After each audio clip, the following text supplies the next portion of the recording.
You're listening to Mid-Morning Matters on MarlowFM 97.5. My guest is Matt Lovett. Matt, welcome back. Hi. It's good to have you back here again today, and we're going to talk about something that affects both fit people and not fit people, I'd say, which is the big wide world of pain. Yeah, it affects a lot of people, unfortunately, from kind of all different spectrums, from loads of pain to just mild pain, but we all experience it at some point. Do you find people come to your personal training centre because they've got pain, or do you sometimes find that people come to prevent pain, or doesn't it occur to them? Yeah, especially now we get a lot of it. We actually kind of more specialise in that area. We're actually kind of looking to help people in that area a lot more now. And it kind of came from when people would come to us for other things, there was always pain as well. So Right. it wasn't their goal. Their goal was to, get ready for a wedding or run a marathon. And you were kind of doing the assessments and questionnaires, and they say, oh, my knee hurts though. Well, that's a problem, because if I want you to run and your knee hurts, that's going to stop us. And if we want to do some exercise, some circuits, some weightlifting, some whatever it is, so you're in shape for a wedding, and your knee hurts, then we can't do those things. Yeah. So we had to start developing techniques and understanding and a method for clearing up those things so we could get to the other thing. And it helped so many people. We started to do that more and more and kind of specialise in that bit a little bit more. And I guess since you've been working with clients who've come to you with with pain, you've learned a lot about it, I suspect, as well as what the research you've done too. What not to do, what to do, Right. what works, what doesn't. Lots of live test subjects, but yeah, and myself. I mean, I've been in pain numerous times with numerous problems, and it becomes the thing that I want to avoid the most. Right.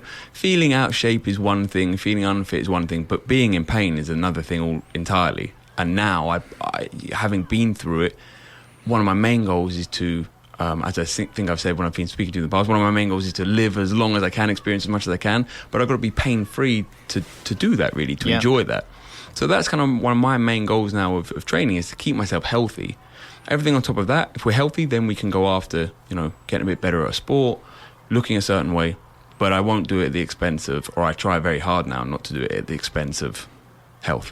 Right, I can understand that. So when somebody comes through your door of your personal training studio and says, I've got this pain somewhere, do you go through a detailed assessment? I mean, is it always that the problem is where they say it is, or do you find sometimes that it's maybe being referred from another part of the body or something like that? Give me some examples of what you've seen. Excellent question. Yeah, we have to do a full assessment, and that would start with questionnaires as to where they feel the pain. What's their interpretation of it? Where is it? When does it occur? How bad is it? What makes it better? What makes it worse? And then we kind of put that to one side and do a physical assessment. So we actually look at them, standing still. What do your joints look like? Moving. What do your joints look like? What happens? How flexible are you? How strong are you? Does your core function properly? And we're looking for basically the most logical cause of what they said their pain is. And also, it usually isn't anything to do with the site. I mean, I think there are two kind of types of pain. Mm-hmm. There's general pain that's kind of beaten up by life. You're misaligned. One side is a lot tighter than the other. Something's not working properly, and that leads to general back pain. General neck pain, things like that. Things where you can't quite describe. I don't know what happened. It just came on, and now it's here. So something that doesn't have a specific cause, but has perhaps been brought on through bad posture for the past N years. Absolutely. Something that I haven't been injured, but that something has been about my body has caused it to result in this particular chronic situation. Absolutely. And that often is, the site of pain won't be the issue. So that's why a lot of people with back pain will go for massages, have their back rubbed, and it feels better, but, it's back at the weekend. Right. Or a week later it's back, or even the next day it's back. It's because, those muscles maybe are being pulled on tension, those muscles are being abused by something. Rubbing them obviously makes them feel good, it gets blood to the area. But the culprit, the little thing causing the problem is somewhere else. So we've got to find him. And even with, injuries where what happened, I was in a car accident and this hurt, usually things got injured and out of place that, you don't know at the time. Yeah. So your back hurts, but you're not really aware of what happened to your neck and your shoulder. And that's actually driving some of the pain now. So yeah, we have to look everywhere. One of my favourite examples is a person that had Achilles pain, and the culprit was that their head was really far forward. They had really bad posture. Their head was kind of real, if you think about like they call it iPhone, don't they, or phone syndrome, where you've got your neck all the way forward, and it was causing tension all the way down the back of the body, right, into the Achilles. So you can rub your Achilles. not just into the lower back, but all the way down. No, all the way down, because they were running and stuff as well. So you can rub those Achilles all you like, put ice on it and stuff, but the weight, your head weighs quite a lot, and so if it's forward, it's putting way too much strain on the chain, and usually, the weakest link or something else. So if they're a runner and they're putting a lot of strain through their Achilles, that's where they kind of were feeling and getting the signal sent to their brain that something's biomechanically off, and it was the head. It was the opposite end. So are a lot of people's pains caused by the general area of posture? I mean, I notice that I tend to walk not exactly with the head quite as far as you described, but I know my posture isn't as good as it should be. I need to roll my shoulders back occasionally and look a bit more upright to get my head further back. So, but do a lot of people have those kind of problems? Yeah, posture is huge. I mean, one of the things that one of the main concepts you're looking at is when people got pain is alignment and muscle tension. So how well are they aligned, which is posture, and how loose are the muscles? If things are super tight and biomechanically not kind of stacked in the right position, then we're likely to feel uncomfortable, and if we're uncomfortable enough, that will result in pain. And also, the posture's especially kind of important to think about, because we're in not optimal postures a lot of the day. Sat down right now, neither of us in optimal posture, and you do those things for quite a weirdly long amount of time. Yeah. You're not really meant to sit still that long. The body doesn't like being in one position all the time. Even when you're asleep, you move around. Yeah. I mean, the body wasn't designed to sit down, was it really? No. A good example of this, if you try and watch TV or something on the floor, you can't really sit still. You cross your legs, you kneel up. We design chairs and sofas, and it's amazing. We can sit in them for hours. Yeah. They design them really well, but you're not. When you're on the floor, you get signals to move around for a reason, so that you don't get overly tight and overly stuck in one position. And now the front of our hips get very tight because we're kind of sat down with our hip at 90 degrees a lot of the time. We're driving, we're on computers and stuff. Our shoulders come forward, and our head comes forward, and that, being in that position, this kind of crouched up position for a long period of time without reversing it, leads to problems. And that gets, I guess driving is a particularly bad one, because if you're just sitting down watching TV or playing on the computer, you could actually get up and walk around quite easily, but if you're in the middle of driving it down the M4, it's a bit harder. Yeah, it's very hard to move. A really good tip for people that drive for a living, so cab drivers, lorry drivers and stuff, is to every hour move the position of your seat somehow. So you might click the seat one back or one forward, you might slide the seat forward or back, and it gives your body a different position to be in for an hour. Right. It's not perfect, but at least it stops you from, you have to kind of, if you move your seat back, you've got to adjust the mirrors, you've got to adjust your back position slightly. It's a different position to be in. And I guess that's why the airlines suggest exercises you can be doing while you're sitting in your seat to have some kind of mobility if you're on a long-haul flight. Yeah, and they tell you to get up and walk up and down and stuff, and you see that a lot more now. Yeah. These days, people going for walks. Yeah, I mean, the general rule is that you don't want to be sat down for much longer than, say, 40 minutes, 45 minutes. So we tend to break the hour. If you've got a desk-bound job, sit for 45 minutes, get up for 15. Do it again. Don't try not to get stuck for hours in one position. Get up, go for a walk. Right. So what percentage of the people that you see that come to you have got pain problems arising from a specific injury, or much more this postural or more chronic or more lifestyle type pain? I'd say that at the minute it's mainly more lifestyle pain, more the kind of pain, I don't know what happened, it just hurts now. I just have this back pain, it's just started to come on, or neck pain or whatever it is. But I mean, there's a lot of injuries around. I mean, there are specific injuries, and there's a lot of people that come with, say they come with back pain. There's an old injury there somewhere. So you kind of go through the history and then, well, I did hurt my neck in a car crash 10 years ago. And sometimes it's that, proper rehab wasn't done on top of all the postural problems. I mean, posture's always going to cause a problem. It's whether it causes a problem because of a specific injury, it just starts to cause its own problem after a while. Yeah. What percentage of people in the UK get back pain? It's quite high, isn't it? I think it's about 80%. At some Experience stage. it at some stage in their adult life, yeah. And then most people, the majority of that 80%, will experience a recurrence of it. I think the stat is within a year. Right. And I think it's a very small percentage of that don't. And a big study into that actually found that a lot of those cases are nothing to do with a specific incident or accident or injury. They are basically life wear and tear, being beaten up by not looking after yourself. Right.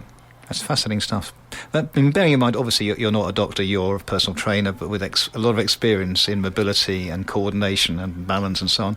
What's the first way you treat somebody who says, I've got a really bad back? How would you look at treating them as a personal trainer, again, underlining the fact that you're not a doctor, unless you are and you've never told me? No, not a doctor. No, I mean, absolutely. If you've got pain and it's sort of significant enough to be causing a problem, you should go and get it checked. It's always worth having scans and other people to make sure there's nothing structurally going wrong. A lot of people we help have actually been through physios and doctors. They've tried injections a lot of the time and pain medication stuff, and it's almost that they're making it too complicated. We almost look at it more simple, that you've got your back pain. Well, one hamstring is super tight, the other isn't. It's twisting your pelvis, that goes up the spine. We stretch the hamstring, the pain eases off. And that's the kind of thing that you would spot when somebody comes to you, for example? Yeah, that's what I'm looking at. So, I mean, if I'm looking to, can I solve this via movement-based stuff? So can I, align the body better, loosen something off, strengthen something? I mean, a lot of people get low back pain because their deep abdominals aren't keeping their low back still. And it's moving lots when it shouldn't, and that's inflammatory. You get enough inflammation, you get pain. Yeah. Combined with, eating the right things, sleeping well, making sure you're hydrated is a big one, just to take care of back pain and stuff. But yeah, I mean, certainly the first call for people should be to make sure there's nothing hugely structural going on. That's what scans and doctors and stuff are for. But there are other things to consider, maybe more basic things to consider before I would think about surgery and other things, intense things. I would, depending on the injury and the pain, I would rather maybe try, a course of stretching and other bits before I went for surgery. You can always have surgery, but there's consequences to those things as well. Matt, I'd like to ask now about a really personal question, actually, because I've known you for some time, and I came to see you originally because I was in pain from a bad shoulder, and that shoulder had come from really just doing too many chest presses, too many shoulder presses in the gym. I mean, as you know, I love going to gym, and as most of the listeners know, I'm a big fan of going to gym. I go every day, but I'd probably just been doing too much overwork on the chest, on the upper chest, and on the shoulder work, and I came to you with it, and I said, I've got this, and you diagnosed it as both being obviously pain, but also linked into range of movement as well. Yeah. You remember that? I do remember it. And is that a good example to talk about, using myself as a case study, as how you think about pain in terms of when somebody comes to you with that? Absolutely. So your shoulder is kind of a very common, not necessarily the cause, not everyone's overdoing chest exercises like you are, but... and still do. No. But there are often, overuse injuries and things getting out of alignment and not in the right position. Your shoulder is a good example. So when we first look at it, take, so I've got pain in my shoulder, okay, we have a look. And with you, it was that the shoulder wasn't, sitting where we wanted it to. It was very, very forward, which is a tight chest. So we start to... first we're kind of looking upstream and downstream, and it's a really good approach for a lot of injuries. If you have I love that phrase. You're an injury, then you look upstream and downstream from it. I think that's a marvellous way of putting it. It's a really, really, I'm sure there are other professionals that are going to hate it, but it's a really basic way. If you've got hip pain, what's going on above it and beneath it? What's your quad doing? Is your quad really tight and pulling the hip forward? Is your back really tight, or, sort of out of not being supported well enough? Elbow, forearm, upper arm. Have a look around it. So we had a look upstream and downstream with your shoulder. We can see that biomechanically it wasn't kind of sitting in the right. We do some flexibility tests. It's not as flexible as the other side. It's not actually just me standing still. You could see that it wasn't in the same position. So we start to work out how we're going to fix it. And we started very basically with stretching the front of it and strengthening the back of it to bring it into a nicer position. Then you can go a bit more in depth. So with shoulders, how comfortable it feels, especially because you were having problems overhead. Yep. And a lot of overhead stuff with the shoulder is linked to how well the spine moves, especially what we call the thoracic spine, which for anyone that doesn't know, just imagine kind of the vertebrae that run up where your ribs are. It's kind of that section of back. Now, that section of your back is meant to be quite movable. Right. And often, because of sitting and posture, it gets very stiff. And as you lift your arm up, once it gets to about your ear, your back is meant to extend to help you get above your head. Right. If it doesn't, the shoulder then crashes into itself, causing discomfort. And that's what was happening with my shoulder, for example. Yeah, so we made some good ground with just loosening off the shoulder, but not completely. And it was then we kind of started to look more, okay, well, we need to loosen off the spine as well. And also change your day-to-day activities so that it's not just redoing itself. One of the things I think to point out, which I think you had to learn at first, and most people have to get their head around, is flexibility and mobility and posture can be difficult because unlike other things such as strength, there aren't many things, if you're trying to get stronger, there aren't many things day to day that are making you weaker. So if you do some strength training 2-3 times a week, it usually sticks. And over time, you get stronger. There are loads of things day to day making you tighter, stiffer, out of alignment. So you really have to get into the routine of, daily mobility work, even if it's just for 10 minutes, to counteract all the day to day sitting still for a long period of time, watching TV, going on long drives. And so we kind of teach people, if you can do 10 minutes a day of undoing your day, if you're a footballer and you've been running around loads, take care of your legs. If you're a desk worker, take care of your posture, reverse it, spend some time in the other way, living the other way, extend, do some work on that to stop these problems happening. But you've got to do it frequently, right? Because otherwise you're kind of going against the current. There's lots in life that are trying to make us tight, and that's why most people have this stuff, because it's life generally makes us stiffer and tighter, which is why 80% of people suffer with back pain. That's why it's so common. Yeah. So you've got to, there are things daily that you've got to try and counteract. Yeah. And I guess one of the things you have to do is try to remove the cause of the irritation or the cause of the pain. So in other words, if you spotted something that's incorrect in the posture, for example, you've got to try and educate the people to improve their posture. It's something that you can't fix this all in 1 hour a week when somebody visits you in your studio, for example. Yeah, absolutely. You've got to try and find the root cause. So if the root cause is kind of bad posture, then you've got to try and fix that daily. And even with specific injuries, even someone that's, let's say they've destroyed the ligaments in their knee, you can get one-off impacts that just happen, and in which case you go down the normal rehab route of trying to fix the knee. But it can be that, maybe they were running and stuff, and it just happened. Well, maybe they're not stable enough. Maybe it was inevitable that it was going to happen. And there are lots of people that re-injure. They go through all that surgery, all the rehab, redo it. Well, if it's being driven because of lack of core strength, for instance, very common in running, and it makes the legs wander all over the place. Well, if the leg wanders all over the place, it's much more likely that you're going to destroy ligaments than if it doesn't. So not only do you want to then rehab that knee, or in your case, rehab the shoulder, you want to make sure that it's not going to reoccur. That might be strengthening the core, it might be getting to run in a better way. In your case, it might be to, balance up the exercises, adding some more stretching. So certainly, go ahead. No, I was going to say, so do you often find that, following your excellent line about look upstream and downstream of where the issue appears to be, do you often find that eventually goes back to the core, to the body's fundamentals, to the abs and the ability to hold an upright posture? They often the alignment of the body and its ability to stabilise is a problem. Usually a lot of people with pain that we see are trying to do something. So, you get a lot of sedentary people that, get achy necks and backs. Well, we see a lot of people that are active. They're trying to do a sport. They're trying to do even just an activity like gardening and stuff. And so usually you've got a body that's not in correct alignment and not stable and strong enough to do the tasks that they want to do. So one of your jobs, if you're looking after your body, is to make sure you're well aligned, that you're loose and not overly tight in sort of unsymmetrical ways, and that your body is stable and strong enough to do the tasks you want to do. I think people just think it's a given that they can go outside and lift bags of soil around, or I'm just going to start running because I want to be fitter. Well, are you biomechanically sound enough to go running? Can your core stabilize your low back while you run? And that's why most people get low back pain and knee pain and ankle pain when they run, because you watch people run, their knees are doing circles, they're going in and out, their legs they're running like Phoebe off of Friends, they're not stable. And that usually is through the middle.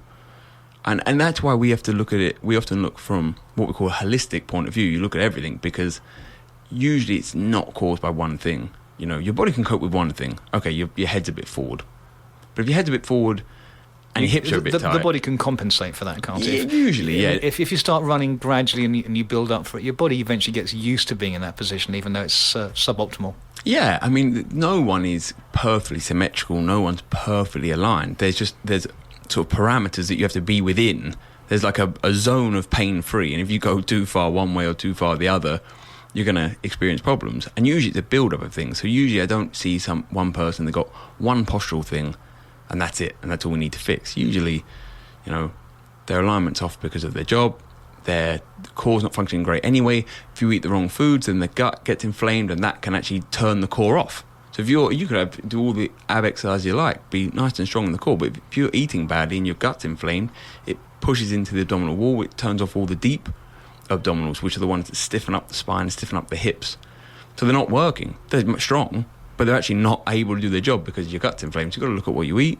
Are you even energetic enough to do these things? If you're tired, then your core can be as strong as it's like, but if it's tired, it's not going to work properly. So you've got to look across the board. Absolutely.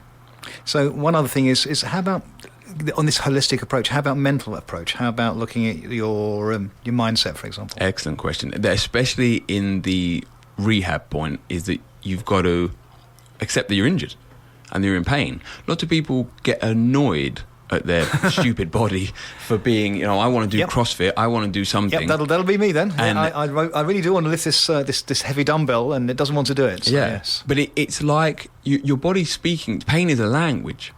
So it's telling you that something is off, something is wrong. Like a baby that can't speak English or whatever can't speak a language yet, it cries, shouts, it's telling you something. Your job is to find out what. You don't ignore it. Yeah. Hopefully people don't ignore crying babies. You shouldn't ignore pain either. It's not you're gonna have to rest, you're gonna have to sort it out at some point. Do you want to sort it out at the beginning where it's just a little bit of pain and maybe some stretching and some core stuff would sort it? Or do you want to keep going and maybe you'll end up with something worse happening? So you have to accept that you've got pain. And maybe you can't do things exactly how you want to do them at this moment, but it's much better to accept it, start adopting strategies to fix it, than it is just to sweep under the rug and pretend it's not happening. At some point, you're going to have to address it.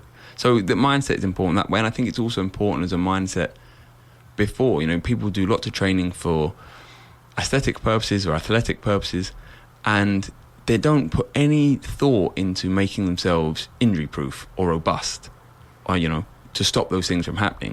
You can do a little bit of work at the end of workouts on rest days, in the evenings, to make your body feel nice, to make your body healthy.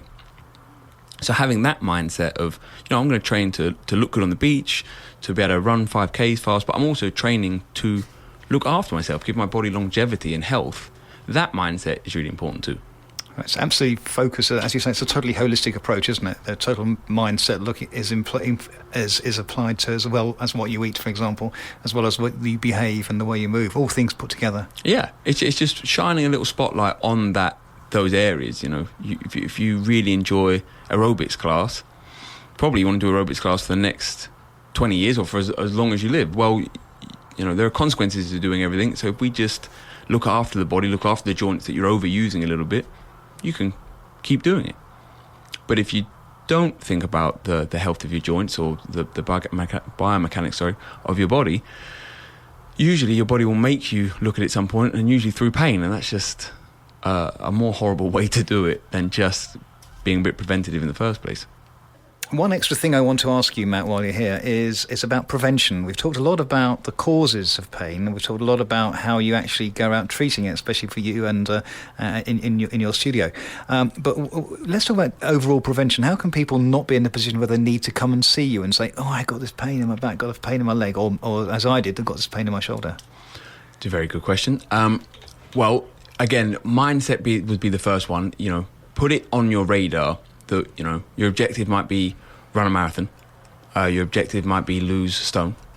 Make the objective also to feel good, right? So now you've got another objective. At least that kind of then puts you, well, if I've got an objective, I must have to do something to achieve it. So at least now we're in the mindset that we're going to do something to achieve it. So you can look at it numerous ways. You can look at movement. So are there movements that you can do to, what I would call it is, make yourself more robust? Mm-hmm. You can't, if you haven't got pain, haven't ever been in pain, then preventing things is hard because you don't know which site you're looking at. You don't know, you can't go around sort of wrapped in cotton wool, lifting things up very slowly just in case.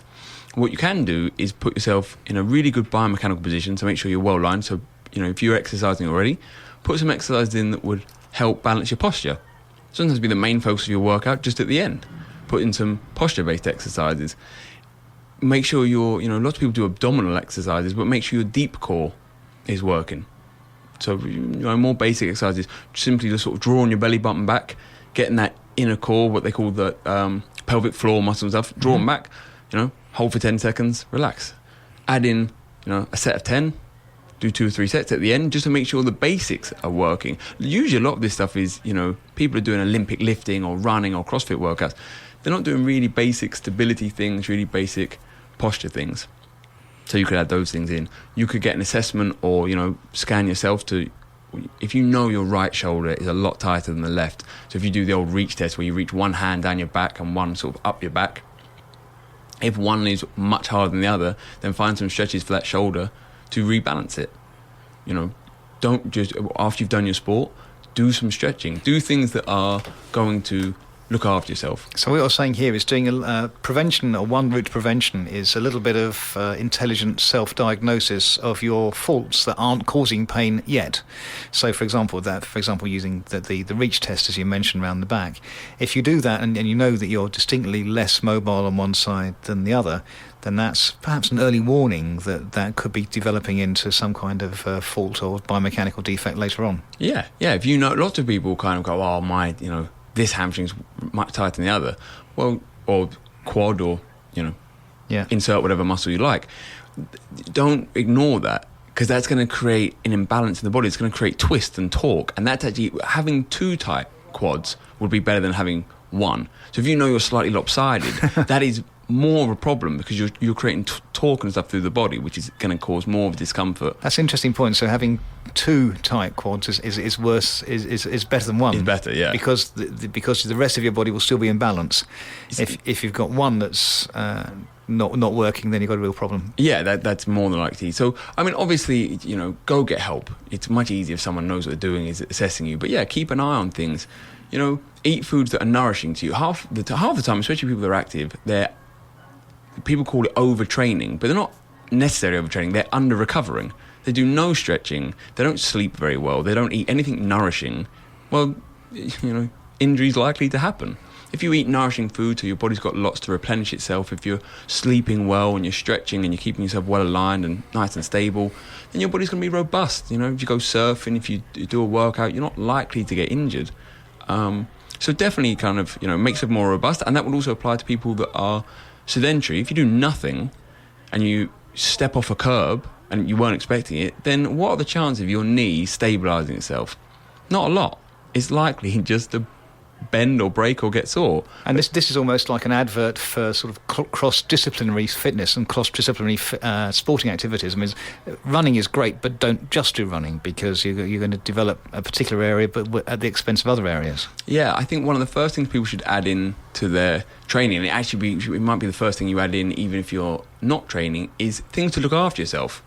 Now, if you like running, you can add in weight training stuff to make yourself faster at running and stuff, but wouldn't it be better, the first thing you should add in if you've got any extra time, is to make yourself robust so that the running doesn't injure you. Running has consequences. Surfing has consequences. Rock climbing, they all have consequences. So the first thing should be to undo the things that they do so you don't get over-patterned, and to make sure that you're safe while you're doing those activities. Yeah. Then add in all the bonus stuff. If you're not going to do any exercise, like for fitness point of view, at least do some health things so your back is nice and safe. Yeah, that's great advice. Matt, thank you so much for coming in today and talking to us. If people are interested in finding out a little bit more about what you do and where you do it, tell us about the studio that you run with your business partner, and tell us about the web address for it. So it's apsfitness.co.uk, and we've got a little gym based on the Bath Road between Maidenhead and Reading. And it's APS Fitness, all written as one word, isn't Yeah, it? apsfitness.co.uk. That's great. Matt, thanks again. Thank you. You're listening to Mid Morning Matters on MarlowFM 97.5.